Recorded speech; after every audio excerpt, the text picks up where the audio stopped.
Hi, everybody. I hope you can hear us. Can you hear me?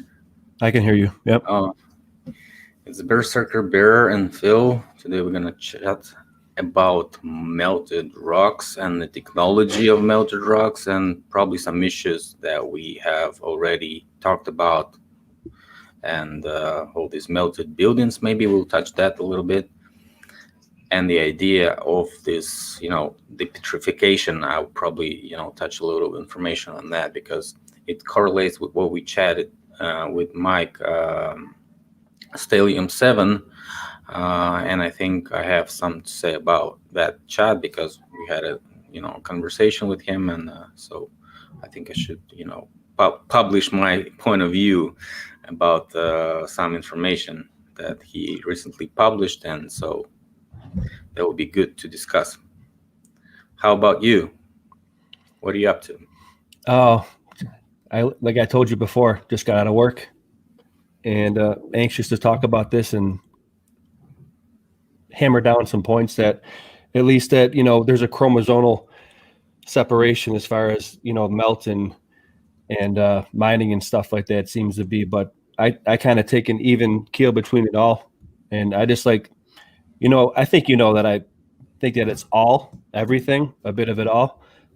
And I don't want to like be the easy going guy that's like, oh yeah, it's everything. I We got to distinguish. So I have some examples that look like some things that could be melt. I have some books that we could use, Philip. So yeah, I'm ready to roll. I can share my screen. I got some interesting pictures that we can look at that look like, as far as I'm concerned, mountains that are labeled geological mountains that look like they could be possible melted buildings, cathedrals, whatever, and vice versa, stuff that looks like mining, and we'll just go over it. You can lead the helm, and I'm here to provide some. I know you like examples, so I'll try to provide them for you, homie. Yeah, that would be good. Before we just start this conversation, maybe some more people would join us. I would like to have a little warm-up topic about, somebody just, keeping this information interpreted the wrong way. So I would like to share screen a little bit, and let's see. What you got? I got something. I'll bet you do. Yeah, that is Gravy. in Russian, but I'll try to. So there is so-called Tartaria riddle. That is, this rock is located in Transylvania, the place where vampires existed. So when the archaeologist Nikolai Vlasa was excavating one of the mounds, he discovered these 3 clay tablets with symbols, and it's seemed to be one of the oldest, as the Sumerian language, one of the oldest written artifact in Europe. And so I, tried to dig a little bit deeper and found this website also, and they call it Tartaria tablets, not Tartaria right now, but Tartaria with this little, if you can see, I think it's Romanian language, and they have this little bit different spelling issue, as you can see. Can you see it? Yep, I got you. Yeah, and so it's officially proven that these artifacts are officially proven. So, they date him as to be one of the oldest written tablet. Old European script, they call it Old European script. So Old Europe. So you got a mainstream reference effectively for what would be the old Tartary? I'm just trying to say that nobody actually knows who were those Tartars. And as those people say here, they call it like the evidence that somebody was written in Europe 2,000 years before the Sumerian writing. Okay, so it's like, I mean, This is way before Sumerian writing, 2,000 years. You know what? That actually brings up something that I wanted to ask you in looking through the books that I got.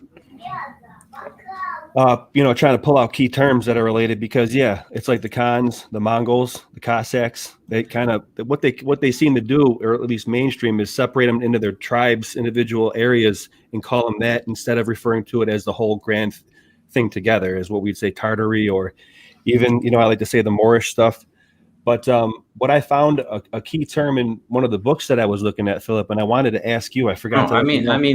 Let's just I didn't finish the idea. So the Oh, idea is that they have this spelling Tartaria, right? And they found why did they call it Tartaria? Tell us, first of all, because they found it on a place of Roman city that was called Tartaria also. And right now it's not Roman, it's Romanian. Do you understand?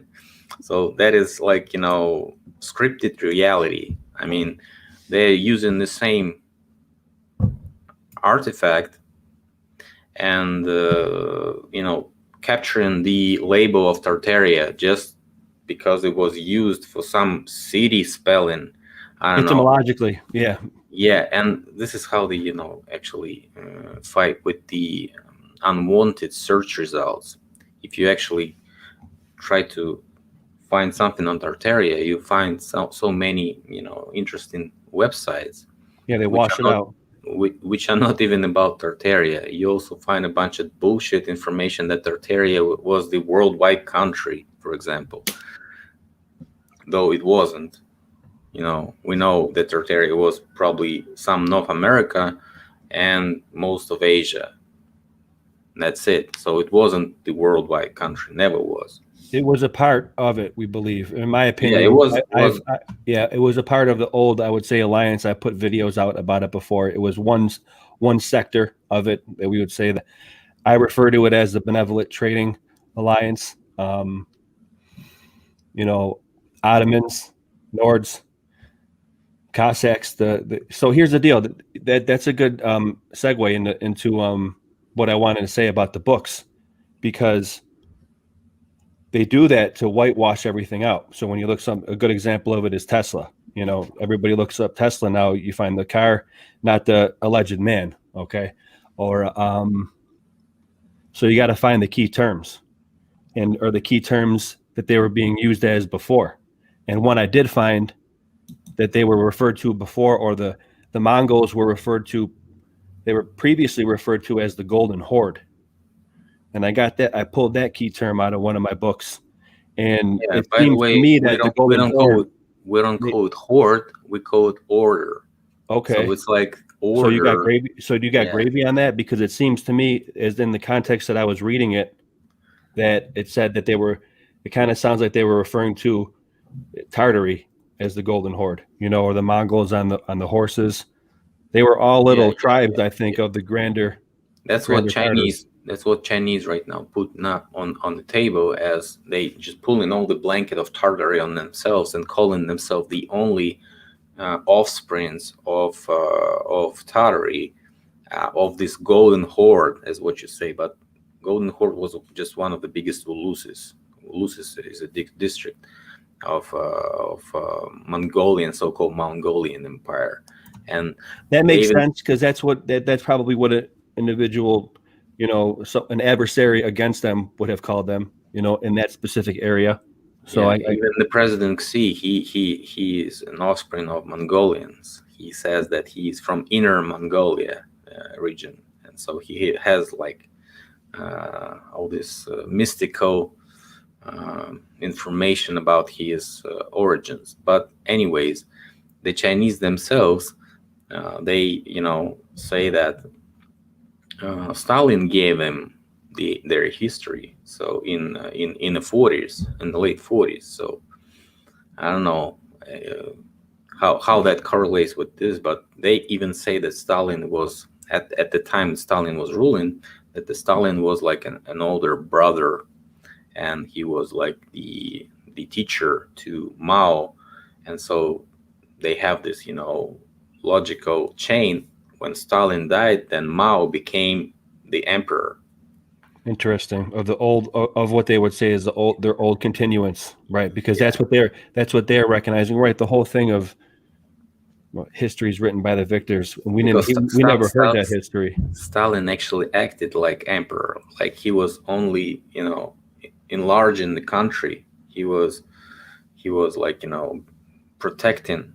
Chinese almost got exterminated, by the way, at the World War II by the Japanese, and Stalin sent the troops right after the Germans were capitulating. It's interesting because you're dancing a fine line there, because he was trying to hold true of those traditions of his native country and stuff like that, right? But you're always painted by the narrative that you're up against. He was a Georgian, by the way, so Right, he was was like from Georgia originally, and that's kind of on the outskirts. That's more southern, isn't it, Philip? Georgia is Caucasus, and Caucasus. how do you call the white race in USA?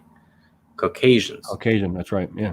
And so, as I was saying, Armenia right now, Turkey and Armenia share the same region of this Ararat mountain, where they say that the ark is right now located. But anyways, so that race concentrated somewhere in between Europe and Asia. And what they say is, if they found the tablets 2,000 years older than Sumerian texts, and they found it in Romania, in the city of Tartary, near the Roman city of Tartary, right? Boom. So, well, that flips everything upside down. Yeah, I mean, they just not only just they undermining the whole historical narrative, and that the word Tartaria was used prior to the official explanation of Tartaria, and like a union that was a region of the Golden Horde, right? There you go. Okay, interesting. So they put in the term Tartaria 2,000 years before Sumerian text. You know what it makes me think of? A movie. I think there was a movie that referenced this. It's a Russian movie too, and there's two of them. You might be familiar. Night Watch and Day Watch. Yeah. And it's about vampires, I believe. No, not vampires, but I watched it a very long time ago. Some kind of elite stuff, whatever. Yeah. But super cool movies, and I think that they referenced maybe the Golden Horde in that movie. I have to rewatch it more. Yeah, for me, it's going back to 20 years, Phil, to be honest with you. But it just came to the surface because I know it's a Russian movie, I believe.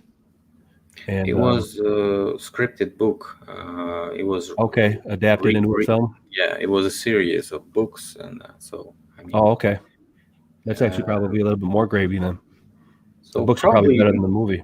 Those guys who make blockbuster books and movies, they know more information on us. So let's go to the main topic of today's.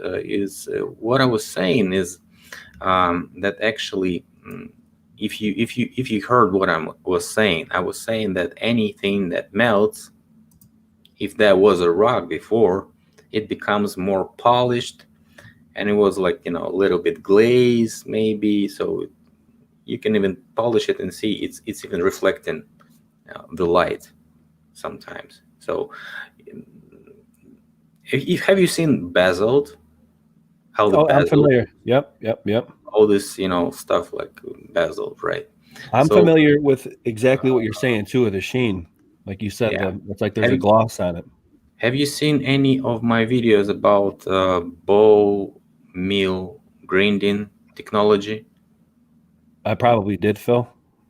Where you have all this grinding inside this huge mill that the miners use to separate huge rocks and so on, and grind them to the powder. Yes, yes.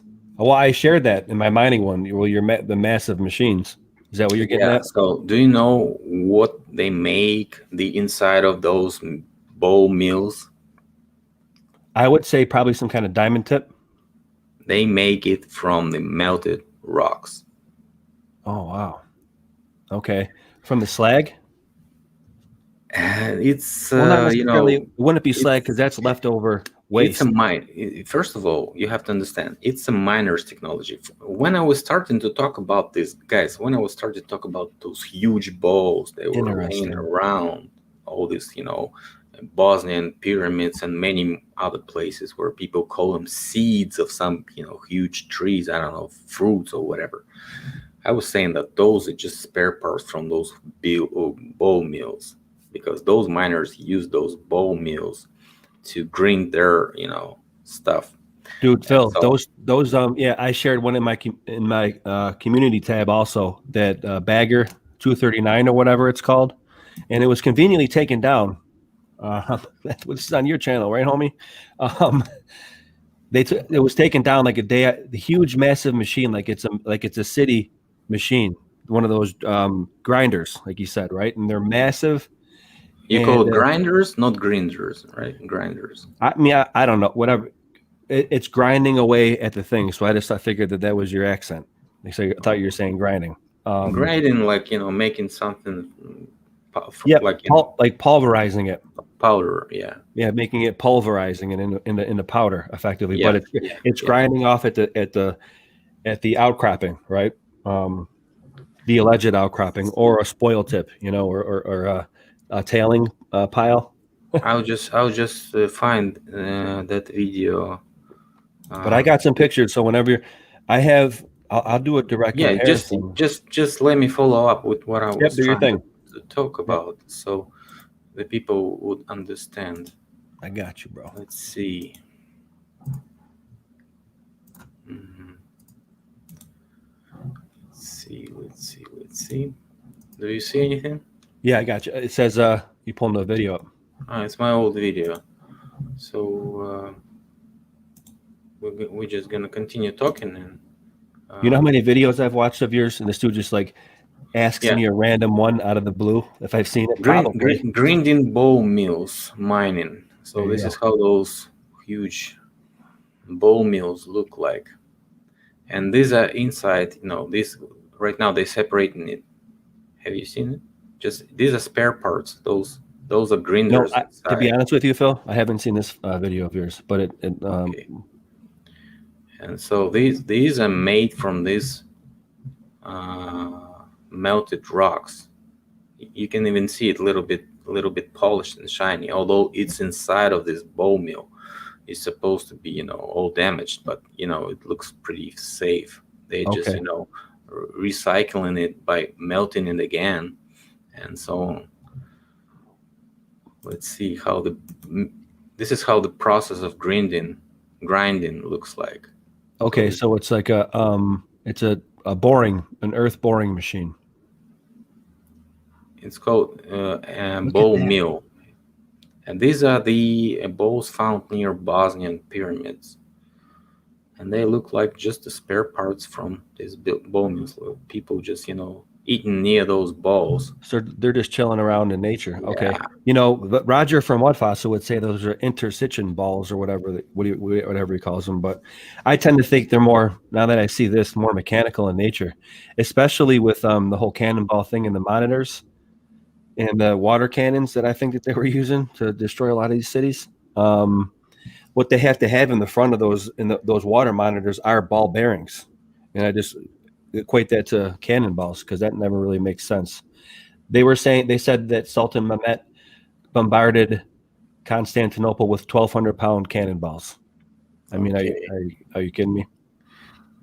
Yeah, that's one of these procedures that they actually use to grind. So you're saying that well, hold on, those balls, would they have been bearings or would they have been produced as a result of doing that? No, these are just spare parts. Parts. Okay, so they're like ball bearings.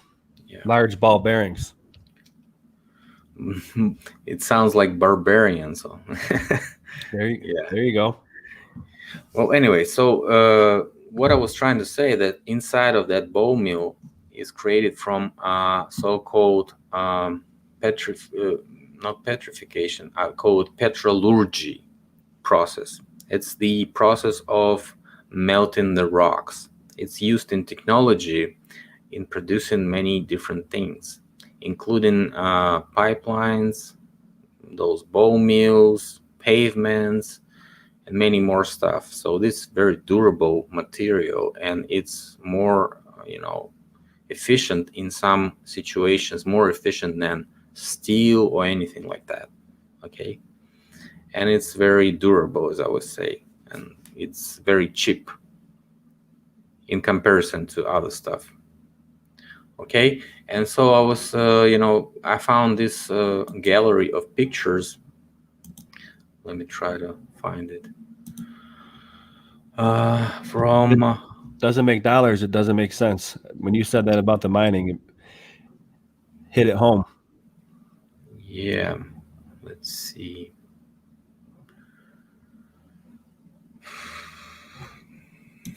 It's always hard to find something when you doing it live. If you want to find it, and I'll share and show some of the stuff that I pulled out of this book that looks a little bit like. Just go ahead and show your stuff, then I'll continue. Okay, I will share screen. Let's do this.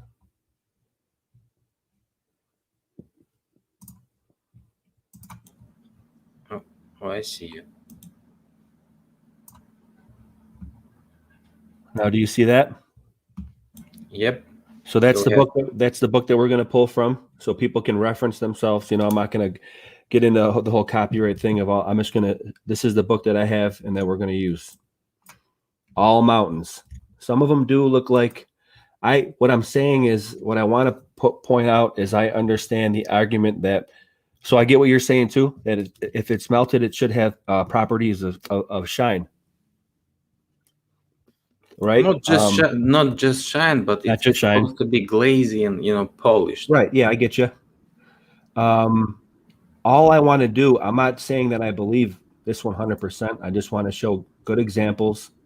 Now, this is Cathedral Spires in Yosemite Valley. This looks like, of course, it could be called that because it's shaped like that. But, when John Levi says it looks like a cathedral melted or a Tartaria meltdown, I understand where they're coming from.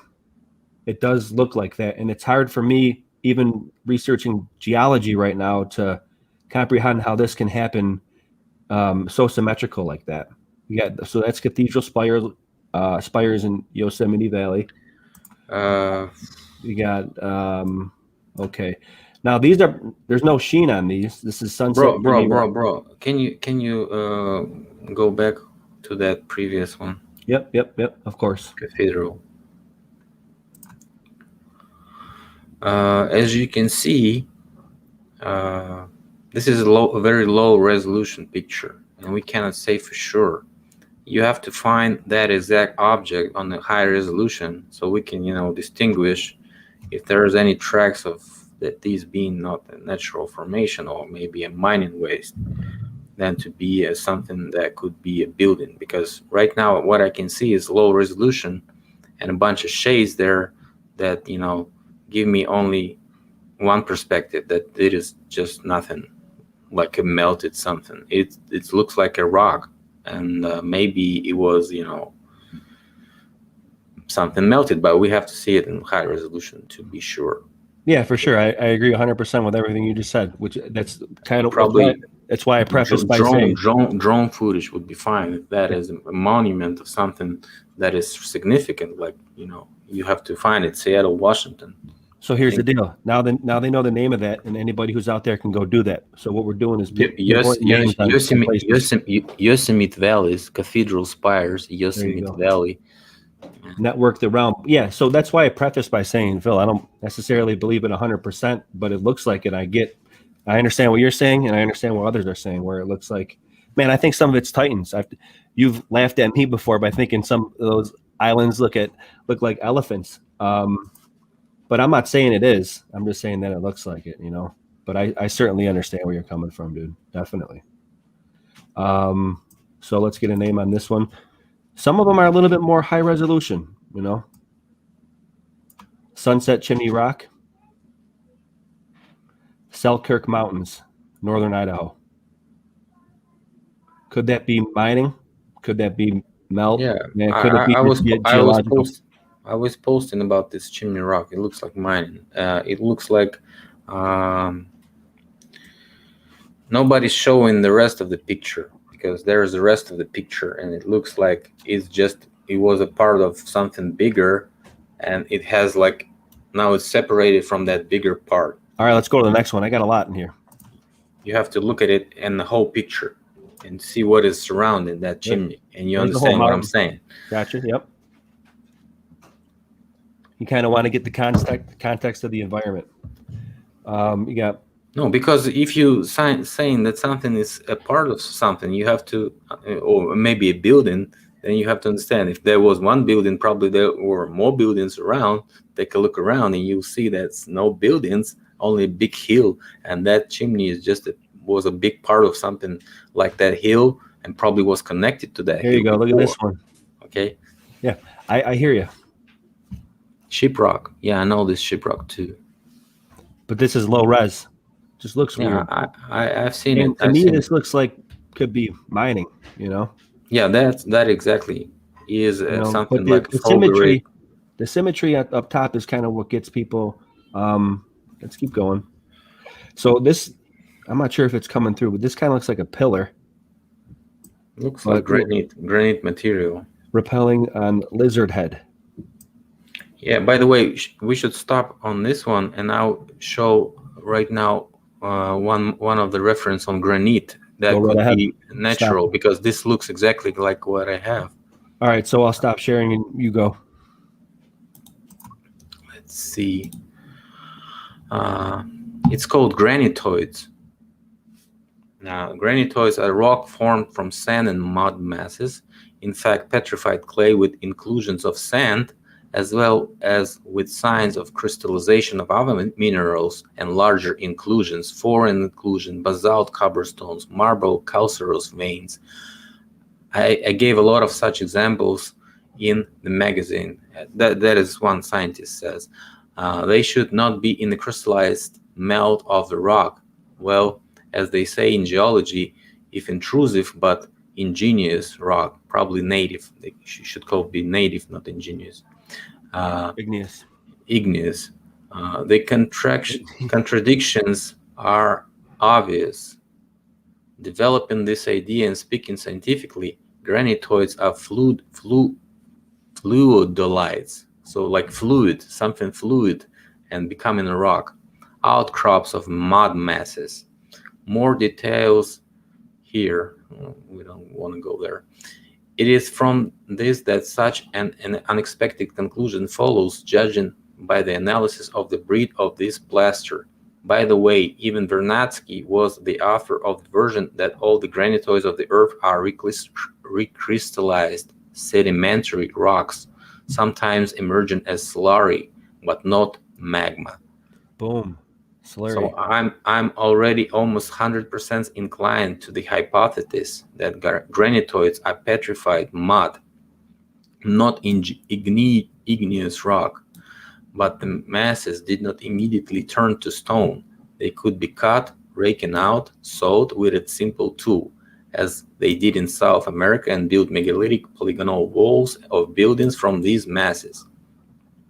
Andrew Sklarov put forward versions about miraculous grinders with a cutting width of 1 millimeter, but everything could be simpler. They work with a spatula and a string, a rope for cutting. They cut unfossilized granite like butter or like plasticine. Okay. So we're thinking this might be a granite. So your example looks exactly like granite rock. So it could be just mud waste, like from most mining operations, right? So because I was saying they would drilling. They were drilling and they were getting a bunch of different methods, not only hydraulic mining. Yeah, so I would highly recommend checking that out. It's the Lizard Head 1959 picture from. Let's keep going. This one's been used. Are you there? Can you hear me? Yeah. Okay. This one's been used, I think, like on the Dictionary of Truth channel as like a Titan face. I think they like superimpose a face over that, but looks more like a fingertip to me.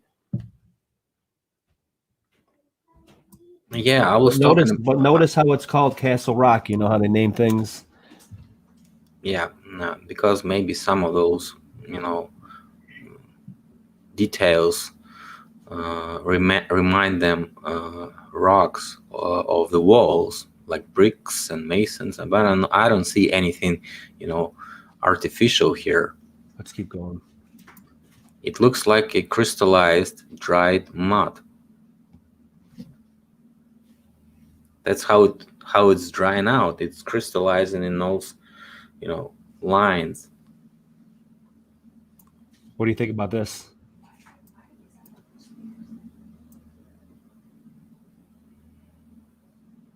Looks like, we have to talk more about those streams from those rocks. How come the mountains have something that is pushing the water all the way to the top? This one looks like it's like it could be mining to me, right? Like because it's calcinoid.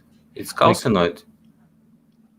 And it reminds me of the metalliferous veins that stick out. I mean, or this is talus. These are talus marks. But others would say that this might be a melted building. I'd say no there. This was interesting. What do you think this is? This is Mount Rainier. There's nothing. I just wanted to point this out. There's nothing that. See, this is why people think that some of these are buildings. Philip, I guess, is what I'll say, because they have these straight lines. Where? I mean, right there, like right here. You know, I don't know what that is. There's nothing. It says Mount Rainier, the Willis Wall. They call it a wall. It just looks like a weird formation. Just answer yourself a question. How could something be straight after melting? Yeah, I hear you. You wouldn't think so. This is interesting right here. Now, here, let's. This is the Pigeon Spire in the Bugaboos of British Columbia. Well, in fact, take a like look at the basalt columns. Basalt columns is what they say. It's some natural that was melting underground, came out on the top as lava, and when it dries out and crystallizes, it forms those hexagonic shapes, right? They call them columnar basalt. Yeah, so like that's the Causeway, Devil's Post pile.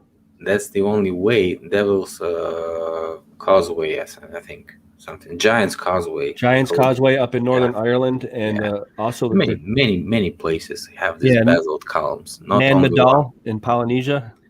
Roger Spur or somebody else calls Wyoming Devil's Tower an ankle or something.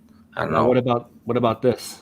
So it's Towers of the Virgin, Zion National Park. Obviously, it's not good resolution. I think I agree with you. Some of them are done like that on purpose, to hide certain details. Take a look at if you zoom in, you see this line right in the middle, horizontal line, as you can see, right in the middle of the rock. Right here? No, that's vertical. Horizontal is sideways. Gotcha. This one right here. Yeah, this line. It also cannot occur if something is melted. So melting is definitely, this line is supposed to be broken a couple of times here at least. That's one thing that I have reservations with also, is like the lines, and they call it sedimentation. If it's melted, how can that remain true? Or if it's bricks, you think some of it does look like it's dripping. Yeah, the problem with melting, if you see something, stained, like theory says, like it was like not very long, as what they say in their videos, but they don't know exactly dated. I believe they say like up to 1,000 years before. Right now, that case was happening. The X Factor case, I don't know, whatever they call it. But anyway, so there's like 1,000 years after this supposedly happened, right? And so there wouldn't be a problem for any of those melted construction to collapse, at least on one side, and you would see the inside, because if that melted from the top to the bottom, like originally everything melts if it's, heated from something from above, is what they say. It was something from above that it sent this wavelength to the ground. I don't know, something happened from it was a frequency, I don't know, plasma, I don't know what they're saying. Well, let me be kind of an ambassador there and bridge that gap. They say that the ground also can heat up too from the circuit, if it's a circuit board, with radio Well, patterns. if that is collapsing from the ground, then something is leaning and it's flowing, and it becomes something like no Or shape. I'm just saying that the heat comes from the shapeless. ground. It's shapeless. If something is holding up, like skeleton of the building, or some walls that can hold the building in its previous shape, even though it's melted and destroyed, then that is a hell of a wall, right? I hear And you saying.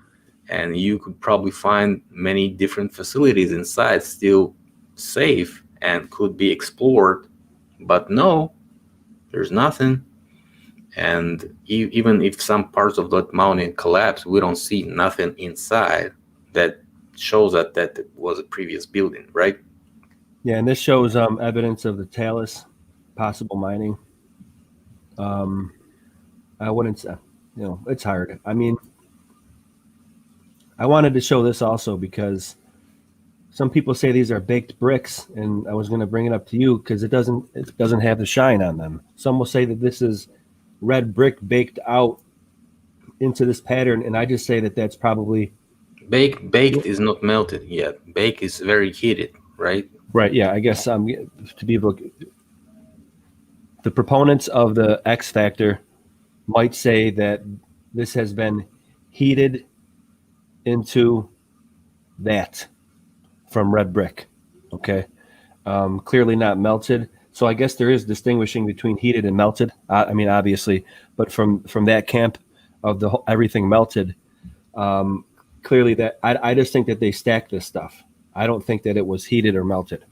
This is Well, if something has a red color, doesn't mean it was red before, right? We have many examples of something being, for example, gray, and while living in the fresh air, plus it could have under the just sun, been stacked. it turns reddish because of oxidation. Right. So it's iron. Or the plaque itself could be red color, right? If Yeah, that so is, I guess what I wanted to point out there is that when I see any wall like this, I'm not of the mindset that it was once a red brick wall. Yeah, you know what I'm saying? Others might. What do you think? What do you think is going on here? Can't say for sure. I'm not an expert in low resolution, modified color. How dare you, dude? This is the north face of Mount Robinson. Okay. Okay. Canadian, in the peak of the Canadian Rockies. North face. Yeah, I knew I had the name of it. Interesting. I just thought it was a cool picture.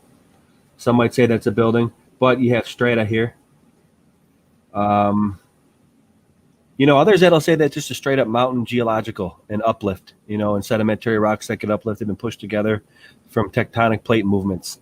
And, I lend credence to the idea that erosion does happen.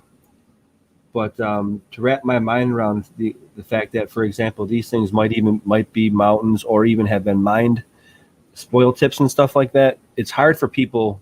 I understand people's reservations to say, you guys are out of your mind. I'm going on to the next topic or whatever. I get that. But to me, I'm a student of science and geology and astronomy. I had to unlearn all that. I can't believe I'm even talking about this kind of stuff. So it has to be addressed, I guess, but I can understand why people turn off to it. Let's go to the official, cases with the melted rocks. What can we find with the melted rocks? All right, let's see. All right, let's hold on. All right, I know you like your examples. We'll come back to that, Phil. Let me pull this out.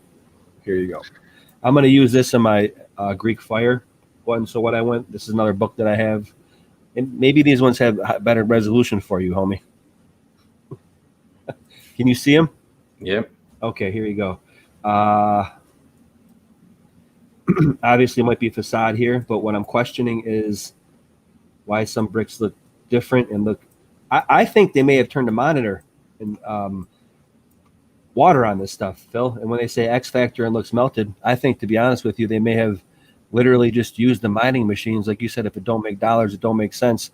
Maybe it was at one point in time something got all melted, whatever. But to use what you to apply what you say about if it don't make dollars, don't make sense. How easy would it be just to turn one of those monitors that they use on the side of a cliff face to one of these citadels? I mean, I really think that it would make the same appearance, you know. But some might say this is melt. Some might say this is melt, and I might say some of it is actually Greek fire. Let me get to some more examples for you. We see collapsed castle, nothing else. No signs of being burned, no signs of being melted, no signs of being, I don't know, blown up. It could be collapsed because of not maintaining. Or mechanically hit by water. You have to. This is not good. Do you have good? Okay, how about now? The difference is that just? Can you see that? Is that real bad? I can see it. No, also no black, parts polished or anything. Let me tell you. Let me each and every rock is visible. That is just falling apart. It just needs to be restored. That's it. Let me lean on a historical example here, Phil. This is weird too. These castles that have these huge. That's how the brick collapses if you not maintain the building and if you don't, restore it. That's how it is. The water goes inside those, cracks, and then the temperature is going below 0 Celsius. The ice breaks up the bricks, and the bricks start to fall off. That's it. Now, some people would say this is melt and an X factor. This is melted brick. And why does it have the lighter color then? It looks like some people would say that it looks like this was melted from, I guess, this might have been a bridge before. This might have been a castle. And you got bricks down here. What they're saying is, you can see that the size of the something above is a complete construction. It doesn't need anything, and you have to find all the footage around it just to make understanding where this is located. Just find not a single picture, find the whole picture. You understand what I'm saying? This is integration into the rock. Integration, not something that was melted. All right. It's different structure. You can even see it. It's definitely different structure. The mechanism of change is the crux of the issue, though. I hear what you're saying. I guess a part of me thinks that these are built on top of it. I don't. Where does this bridge is leading to? Where is the bridge? Could be. Where it goes, you don't see anything to where it possibly can go. Well, hold on. Let me see. Let's do this. Can you see my? Yep. Okay, so this bridge goes to this thing right here. That's just my desktop. I just wanted to show, for example. I don't know. You tell me. They go to things and they could lead down or other ways. This stuff could break off. I don't know, but that's similar. You know what I mean? I don't know. But I hear what you're saying. I also hear. Yeah, well, here I have it right here. Well, this is the whole picture from it in the book right here, dude. That's the whole page right there. How does it code this place? This place is Kiribis. Cathay retreat. But I know what you're saying. You want to get the whole context of all the other geological formations around it too, not just that one thing. Now look, this is an interesting one, Phil. You want to check that one out? You check that one out. But this is another castle where You find get it. the actual view of inside of the walls. Maybe are they putting stone up and then backfilling in the middle of it? Yeah, probably. Maybe, right? And then when that breaks apart, that could also look like so. So this is Toulouse, Tarn, southern France. See what I'm saying here? It almost looks like they would have built stone walls and filled it in, maybe. Okay, so then when those stones break off from the outside from bombardment of whatever, this inside stuff here could look like what would be deemed as melt. I don't know. This could only to maintain these ruins and could be made by somebody who is maintaining this place. Put in Just afterwards. just to plug the upper cracks which were already breaking apart the whole wall. So they completely filled with those rocks and concrete, and now it looks this way. Just to maintain the ruins, just to attract more tourists, because if the ruins exist, the tourists pay the money to watch them, right?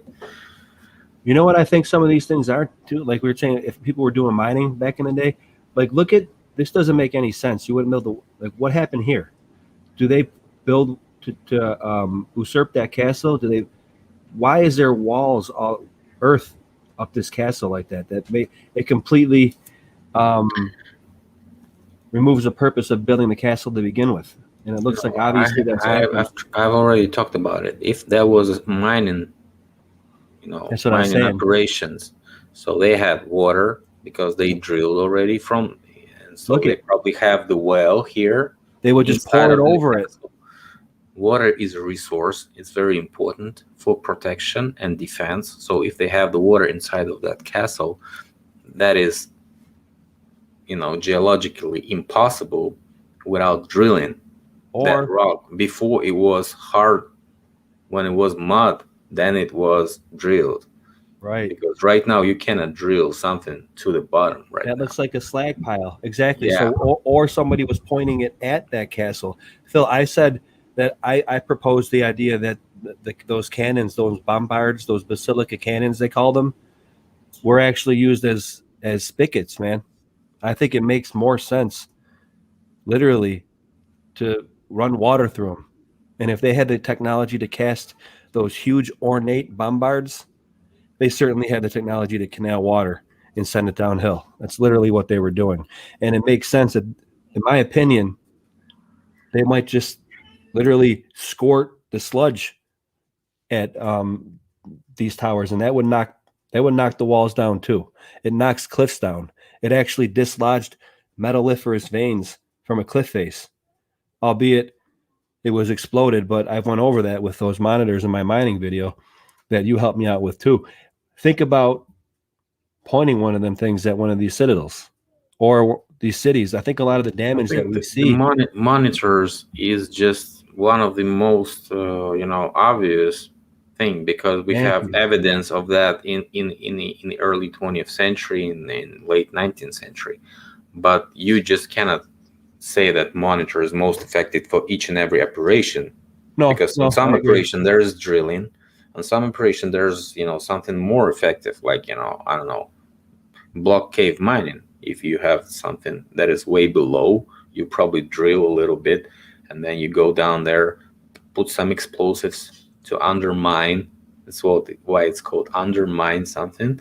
Then it collapses down there. Interesting. And you mine it and take it from above, take it to above. Okay. Now here's let me draw off a historic example here though, where I wanted to bring Greek fire into the mix and do a deep dive on that, because I do think that there are historical accounts in the books that I've read that they actually pointed that Greek fire at castles, and it just seems obvious.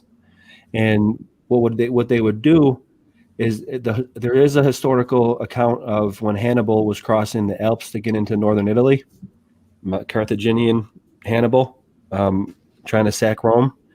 Historically, when he brought the elephants over the Alps, historians wondered how he got the elephants over the Alps, and what they did was they would allegedly burn the cliff face and then pour water or pour vinegar over it, and it would become very brittle. And it was easy to chop down, like literal mountain stone into very brittle. So there would be purpose to actually spray Greek fire onto some of these citadels, because it's demonstrable in history that Hannibal did use fire to make an inclined plane through the Alps, allegedly. That is a historical account. You could cite that and look that up. He used fire to make the brick brittle, allegedly to make a inclined plane. So I could see, why wouldn't you, if you're trying to undermine and go underneath it, or spray water at it, or bombard it with cannonballs or whatever, if you had a tech that can portably spray a thick caustic fire substance, speaking from a general standpoint, and if it made the bricks brittle, I would do that. So it has to be addressed.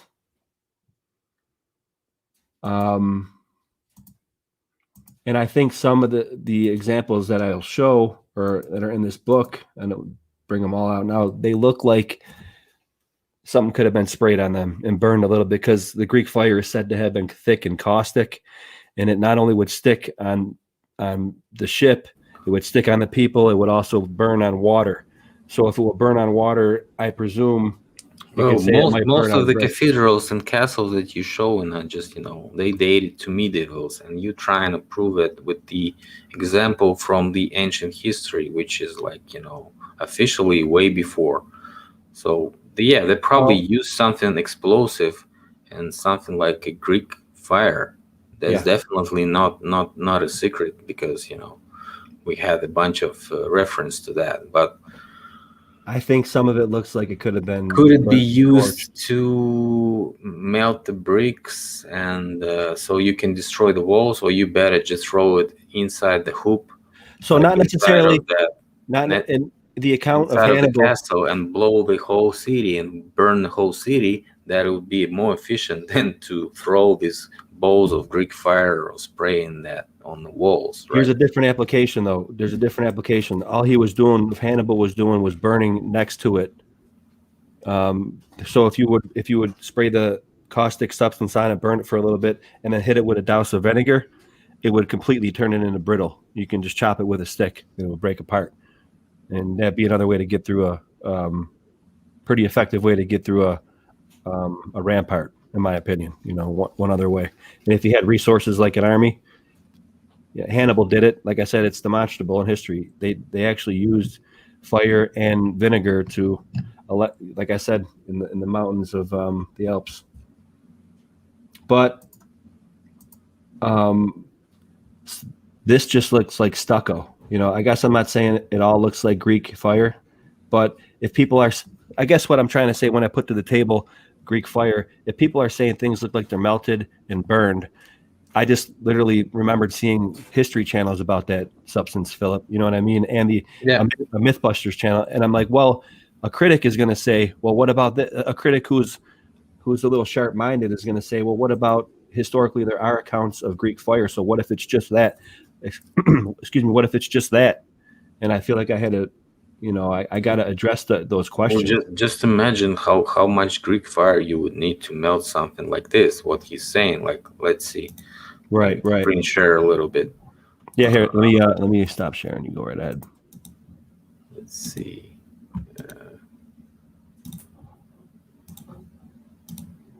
That is the video. Let me stop it for a second. Go again.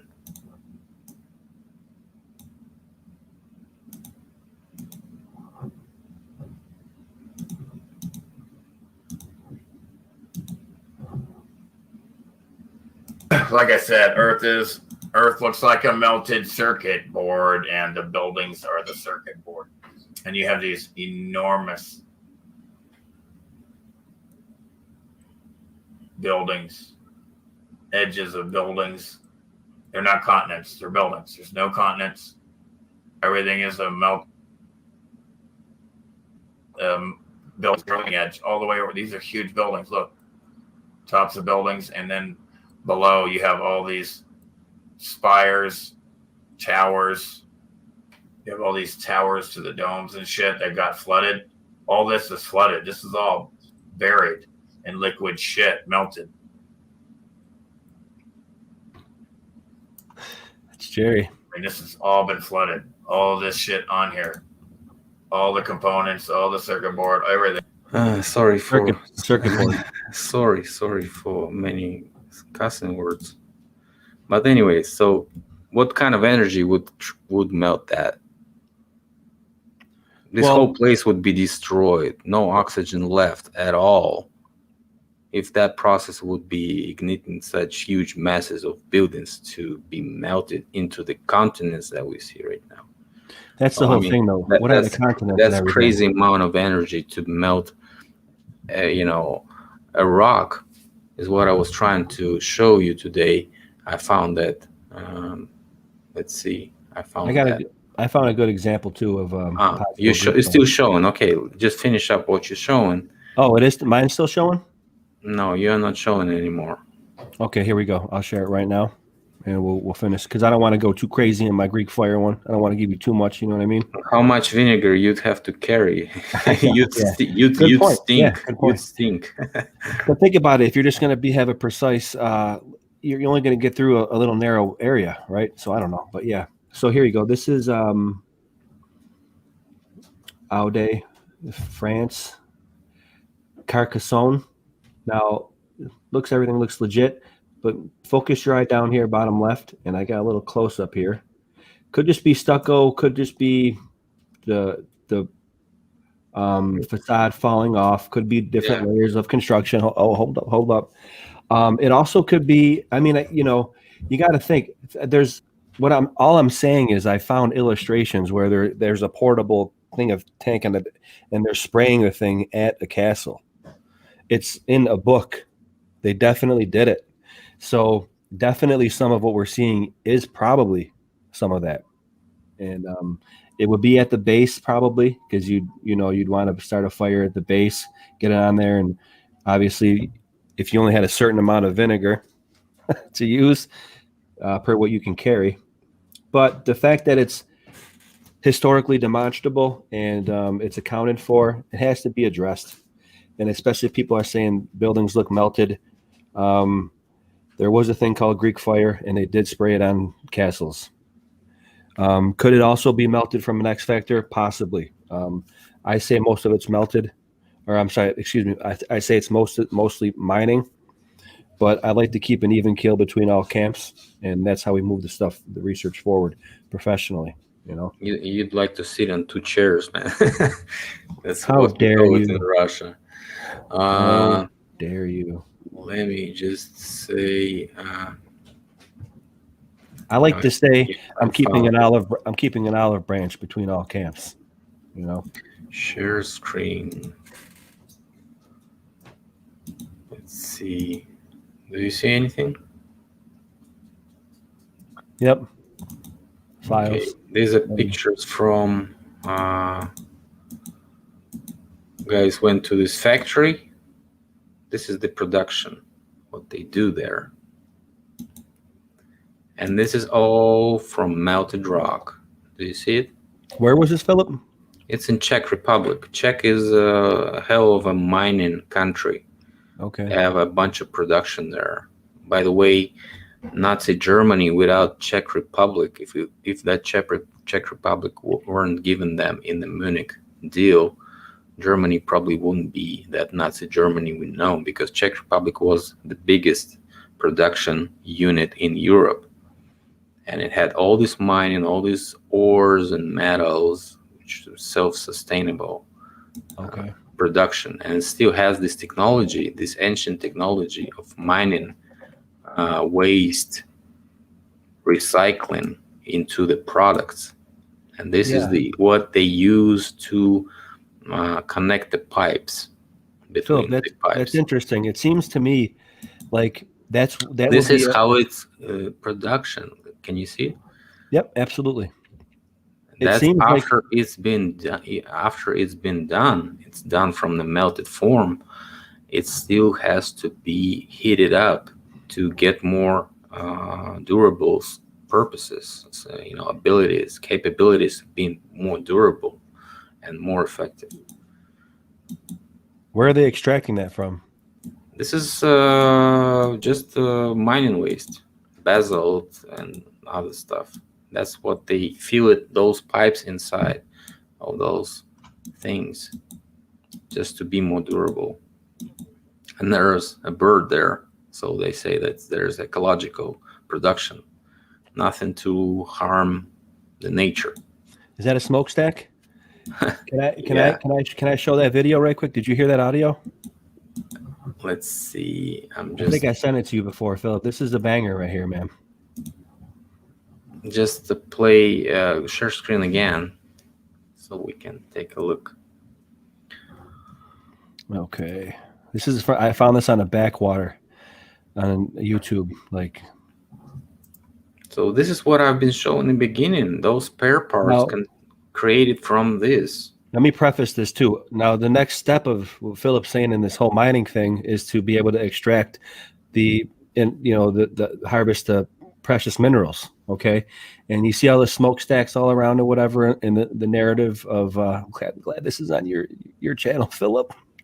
You see all the smokestacks around, and it's to get the pollution up and out of the air. Okay, can you hear it?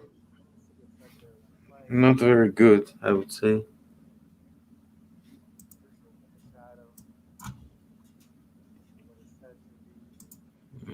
Very low volume.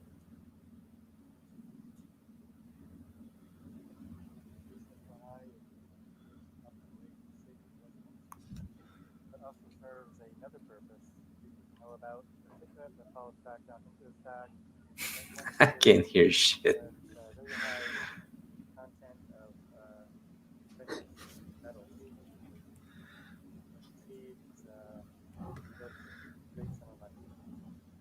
Okay, if you didn't hear that, I'll reiterate. He said the purpose of the smokestacks are to take pollution up and away from the city, but another lesser known purpose for them is to there's particulate that falls back down into that that footprint, and after decommission of these things, it's extremely expensive, and that would be motive right there to gain property rights, let's say, over old industry that has said valuable minerals. Because I can imagine it's probably a little patty cake. Now that brings to mind, you know how old nursery rhymes. Literally, I was just thinking about this. I'll stop sharing, and we'll dovetail off that. Patty cake, bake me a batch, or whatever it goes. If particulate does fall down those smokestacks, and it is highly valuable. I've never thought of that, but it makes total sense. That would be motive. 100%. Okay. Let me also.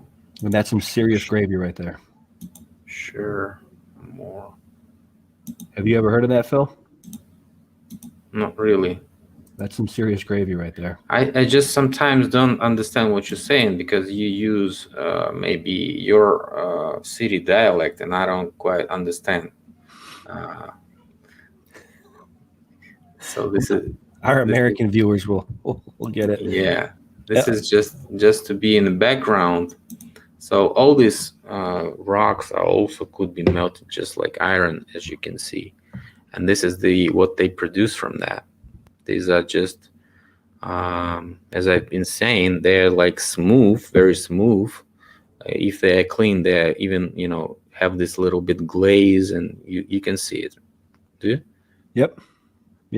Sometimes they're like not very smooth, but also if you polish them a little bit, you find that this is very polished material, and it's consistent, and it's inside. It's wrapping inside of those bowl mills.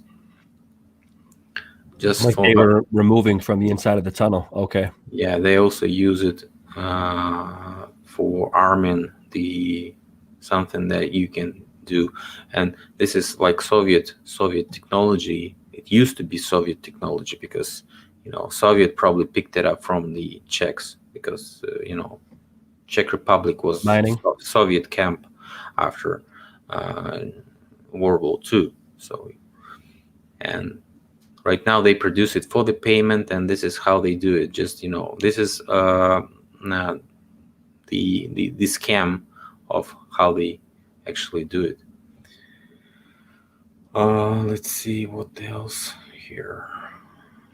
Yeah, well, so what they're doing is extracting the value that what's left of the actual mineral, and that's why I drew the parallel off so of that. You can see they just creating.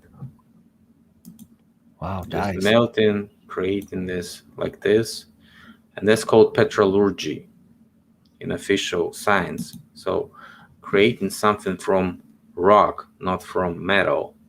Metallurgy and petrology. So Czechs have this technology right now.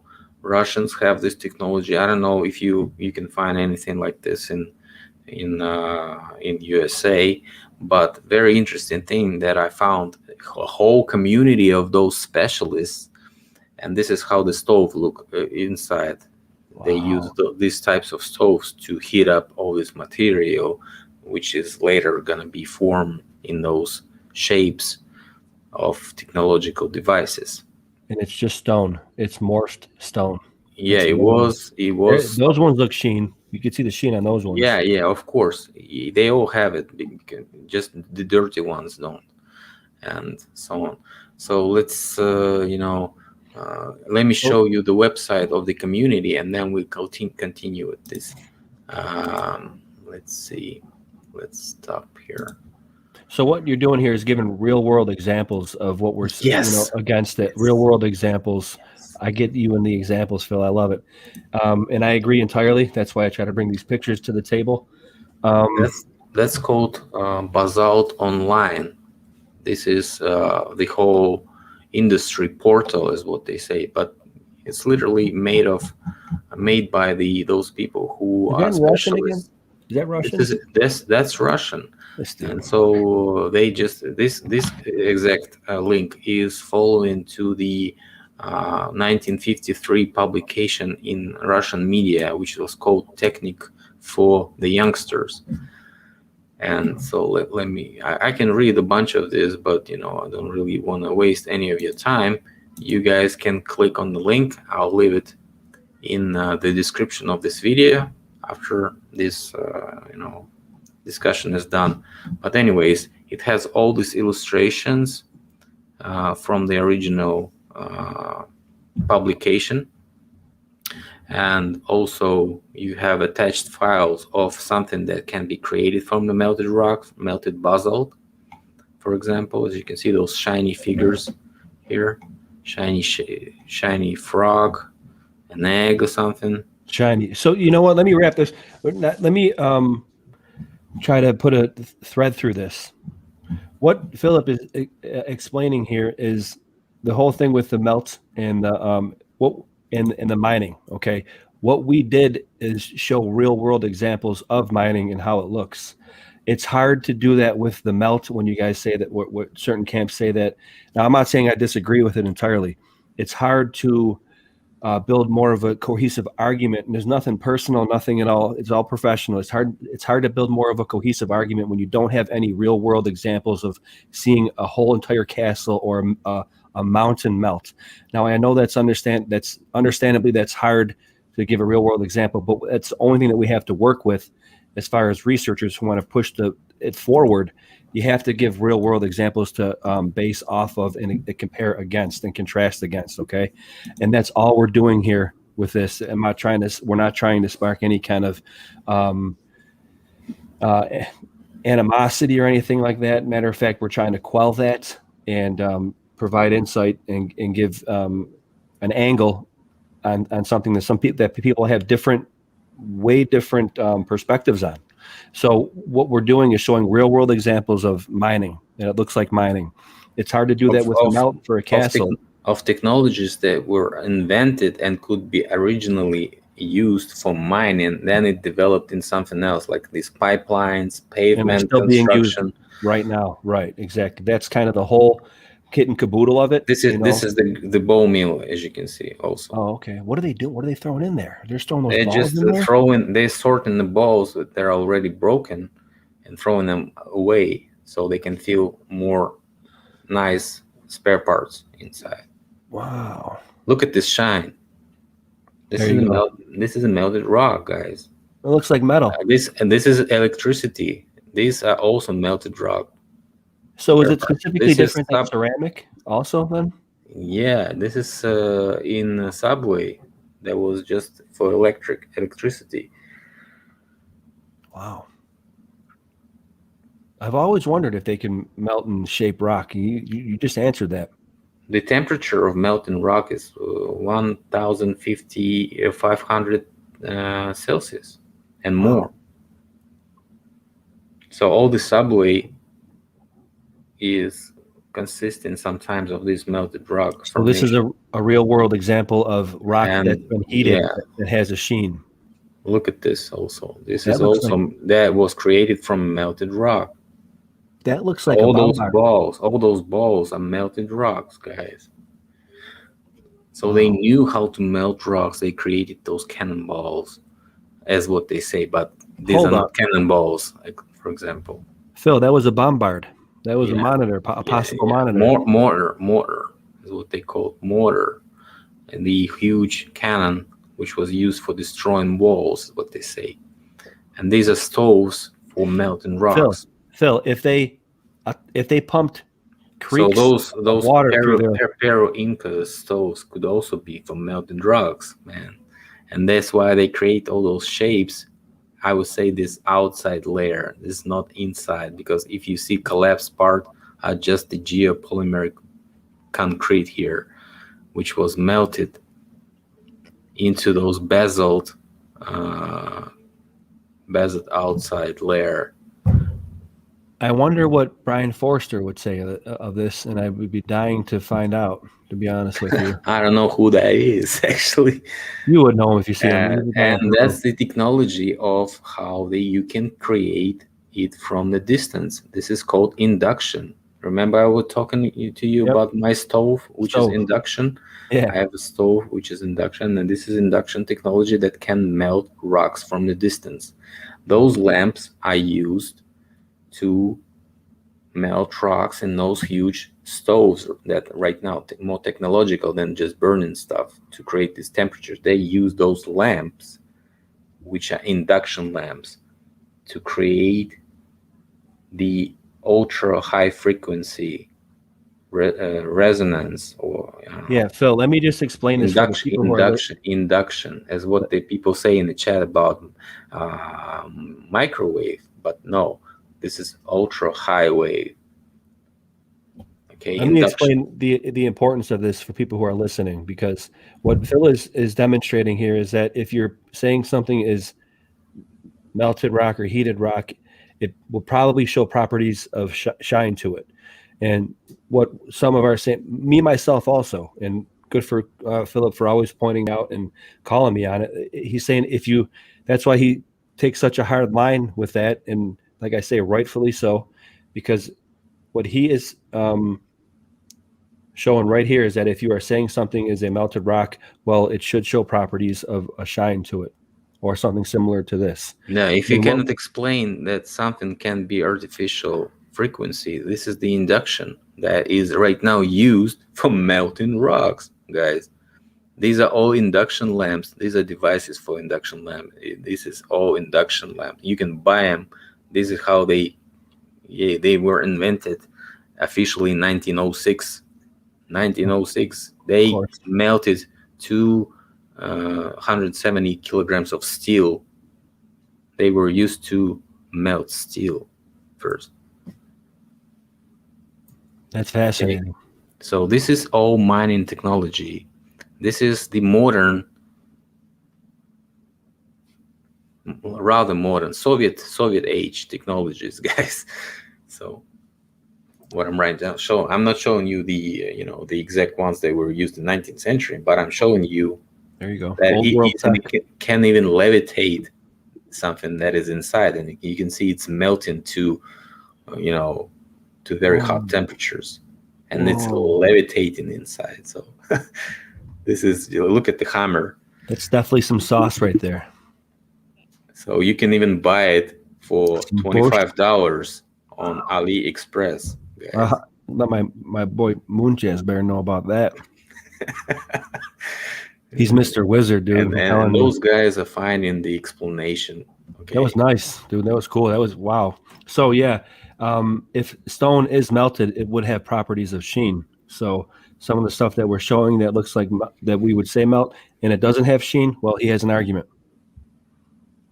If you have different stones combined, you see these, flows of combining and mixing. Also, if you have one type of the stone melted, you won't see that.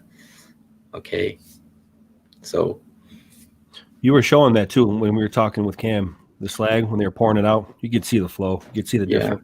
Yeah.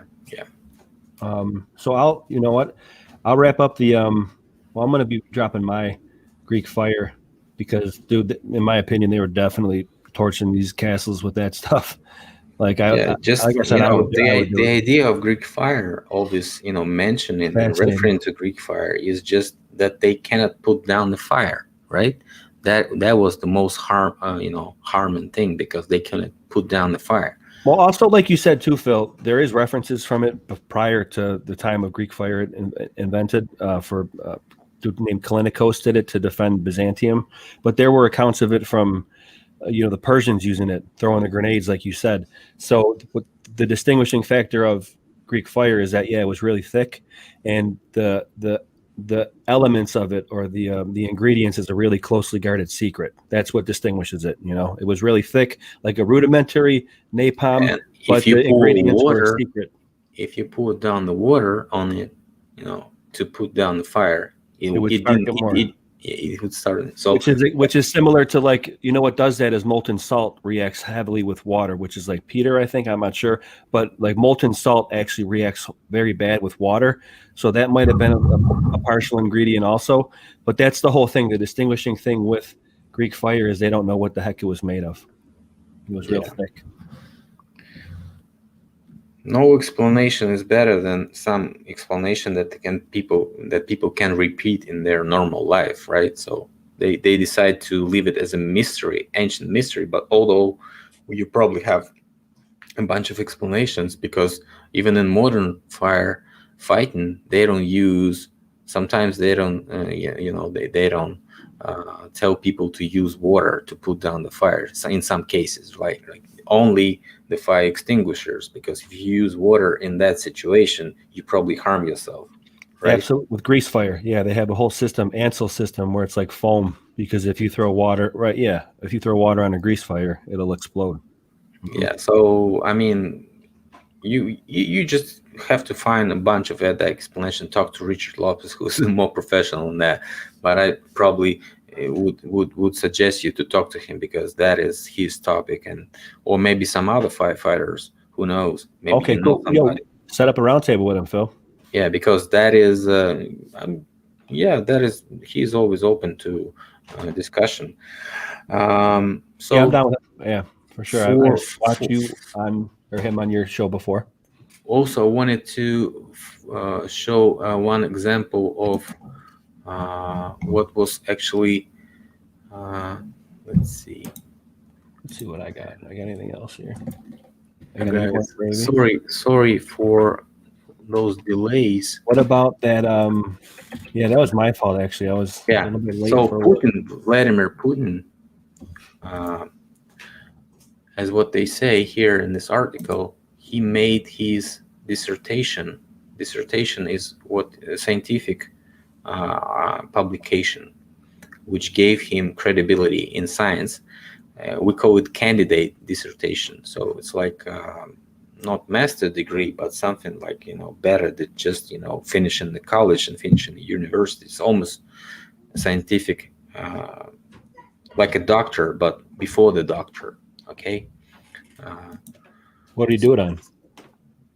He did it on strategic planning of the reproduction of the mineral resource base of the region in the conditions of formation of markets, market relations, because we had communism, socialism, and now we have open market. And so he was researching mineral resources of his base region. His base region is St. Petersburg, because he was there at that point of time, and so he It's very mentioned, practical. in addition to the listed ore minerals, a number of minerals are known in the region that can be used in an unconventional way. This include West Anega gabbro dolerites and Shoncha quartzite sandstones. Both those and others have been used until recently as raw materials in the construction industry, paving stones, quarry, curb, crushing stones, tiles, facing, etc. So he was just mentioning mining methods. This translation cannot be 100% exact, so just take that in mind. However, it's known as Shoncha quartzite sandstones and can be used in lining tiles. They are traditionally one of the best varieties of facing material. They are also used as ornamental material in the souvenir making industry, etc. And so these are gabbro dolerites. These are sands that can be used even wider and more original. Studies carried out in previous years have shown that Western Anega gabbro dolerites can be used as raw materials for the production of stone casting, pipes, slabs, pressed products, mineral fibers, continuous and staple, mineral wool, and products based on them, linen, fibrous plastics, super thin cotton wool, etc. The work carried out makes it possible to consider the reserves of gabbro dolerites and their host quartzite sandstones virtually inexhaustible. So he's saying that the whole bunch of that place consists of many resources, and you can use them in many different ways, like fibrous plastics, super thin cotton wool, I don't know, pipelines, slabs, pressed products, and many more. He was a specialist in economics, by the way. That's fascinating. So he researched all that in his own backyard area. Yeah, Wow. yeah. He seems like he's a very practical dude. Well, in that sense, it's very industrious for him to do. And yeah, and there's also one quote from that publication. The development of gabbro dolerites and their host quartzite sandstones can be carried out in a complex manner. And if its quartzite sandstones are a globally recognized decorative facing material, they were used in manufacture of Napoleon's sarcophagus in Paris, a monument to the unknown soldier in Moscow, monuments in St. Petersburg, Petrozavodsk, Yalta, and many more Russian cities. And then gabbro dolerites are less known in their capacity, although according to the conclusion, or in terms of their decorative qualities, they represent an extremely interesting material, which has a black color, which is very rare for deposits of natural stone being developed at the present time. So very, very, very cheap and durable, decorative, and very fancy looking decorative material. Okay. So and if it doesn't make dollars, it doesn't make sense. Yeah. So he knows that all this melted and rock formations that were used to make stuff before in decorations. Well, hold up. I mean, there's an obvious joke here. I mean, Putin looking for Tartaria too? I mean, what's up? Yeah, that was Putin first. That was awesome. in the narrative of presenting real Tartarian maps. They showed that to the Putin. So the Putin was, by the way, Putin is an offspring of his grandchild, I think, grandson of Stalin's personal cook. Is that right? Yeah. So I was saying in the beginning that Stalin was supposed to be an emperor, as what he called himself. Yeah. Stalin has, obviously, it's always painted in the eye of the victor. Yeah, Stalin, I think, came in to get on a whole bunch of. I don't know what kind of man he was, but when he was actually advocating for anything he did, but there's always a narrative, Maybe his original intent was of merit and virtue, but it's always what you're painted with, Yeah, I hope you guys had a nice time today. Sorry for maybe little delays in presenting stuff. And Thanks to everybody in the chat. Would love to visit St. Petersburg. People say, yes, I would like to, maybe when all this craziness is done, make a field trip to anyone who can join me in St. Petersburg, and we can meet there for like 4 days, maybe rent a house for everybody to be hosted there. So we can be, maybe rent a minivan so we can ride around and check all the evidence that is ready to be shown to everybody who comes. Okay. And there has the Monrepo Natural Resources Park, is what they call it, with a bunch of megalithic stones. We also need to research it more, because somebody says it's also construction or ruins of previous constructions, or maybe it's a mining waste.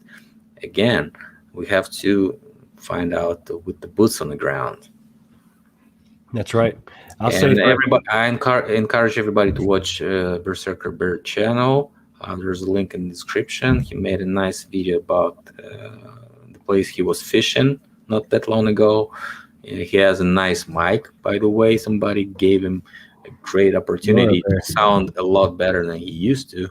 So, yeah. Thank you, Phil. You won't hear any fish tank, by the way, while he's speaking. So that is good. Thanks for having me on again, Phil. Appreciate it, brother. Yeah, thanks a lot for all the information and evidence you presented today. Maybe another time we will check on it more, closely. But I think everybody understood the idea I was trying to tell you today, that we have real life evidence of melting rock, how it looks, and it looks a little bit different from what somebody tried to tell us. So yep, I mean, that is, I think we move forward. Yep, absolutely. That's the best argument. I mean, and also I found a possible technology that could be melting rocks from the distance, which is called the induction. And so we need to research that a little bit more. I've been telling you about it. Now you've seen what I was saying, right? You probably you people, everybody who is interested, you can explore it in your own area, find out if anyone's doing induction, and maybe visit their production unit to see how that works. Can it actually levitate metal and melt it to the that melted state that we see? Or if there's anybody in those places where in France that we're showing those castles, you want to get a drone up there, be my guest. Yeah. Thanks everybody. See you later. Bye. Take care.